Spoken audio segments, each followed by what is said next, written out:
UX를 공부하면서 정보와 사람이 소통하는 방식에 대해서 관심을 가지게 되었습니다. 그리고 어떤 감각 채널을 통해서 정보가 교환되는지 살펴보다가 감각의 일부가 제한된 청각장애인 분이나 시각장애인 분들 같은 경우는 어떻게 소통하는지 방식에 대해서 관심을 가지게 되었습니다. 시각장애인의 경우에는 제한된 시각 정보를 청각이나 촉각을 통해서 습득하고 있음을 발견했습니다.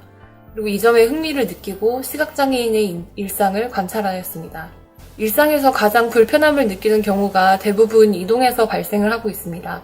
그리고 시각장애인의 경우는 일부 저시력인을 제외하고는 운전면허를 딸 수 없기 때문에 대중교통을 이용할 수밖에 없는데 대중교통 이용에 어려움이 있어서 이 어려움이 일상의 다른 부분에도 영향을 미치고 있음을 알게 되었습니다.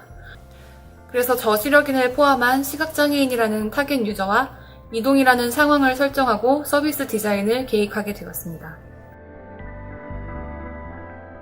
전맹이신 분뿐만 아니라 저시력인 분을 염두에 두고 디자인을 하고 있기 때문에 글자의 크기, 서체, 색감 또한 중요한 고려 요소였습니다.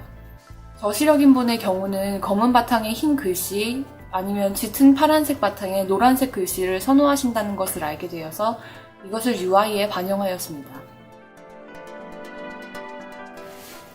버스 이용에 어떤 점이 가장 어려운지를 질문했을 때 공통적으로 대답해 주신 점이 버스 여러 대가 한꺼번에 올 때 내가 타야 하는 버스가 어떤 것인지 알 수 없다는 점이었습니다. 그리고 버스는 지하철처럼 정류장에 정해진 곳에 정차하는 것이 아니기 때문에 어디에서 승차하는지 알 수 없다는 답변이 많았습니다. 이 문제를 해결하기 위해서 사물간 인터넷인 WOT 기술을 사용해서 시각장애인의 디바이스와 버스가 신호를 주고받아 버스가 정차한 위치를 정확하게 파악해서 진동 피드백으로 가까이 갈수록 진동이 빨라지는 방식을 사용하게 되었습니다. 인터뷰를 응해주신 분들께서 하시던 말씀이 이번 작업을 통해서 시각장애인에 대해 좀 더 이해하고 다음에 길에서 시각장애인을 만나면 관심을 가지고 도와달라고 말씀하셨습니다. 우리 사회 전반에 장애인에 대한 배려가 사회적인 인프라나 기술에서뿐만 아니라 사람과 사람 간에도 더 높아졌으면 하는 바람입니다.